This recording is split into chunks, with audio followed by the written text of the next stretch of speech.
মানববন্ধন বলতে আসলে এটা তো মানববন্ধন বলবো না, এটা হচ্ছে প্রতিবাদ সমাবেশ এবং এটা রাষ্ট্র সংস্কারের একটি অংশ আমরা বলতে পারি। একটা দেশ যেমন ছোট ছোট বলে না, এক একটা বালিকণা নিয়ে হচ্ছে একটা পুরা দেশ গঠন হয়। হ্যাঁ, ঠিক একইভাবে একটু একটু সংস্কারের মাধ্যমে আমরা চাইলে পুরো দেশটাকে সংস্কার করতে পারি।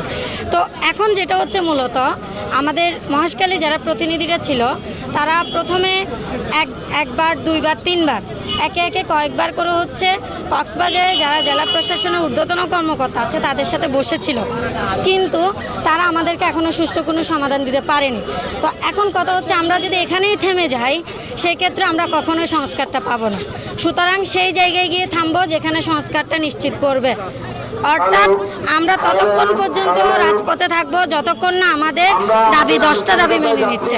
সেই দাবিগুলোর মধ্যে আমি হয়তো 10টা বলবো না, কিন্তু আমার কাছে মোস্ট ইম্পর্টেন্টলি কয়েকটা দাবি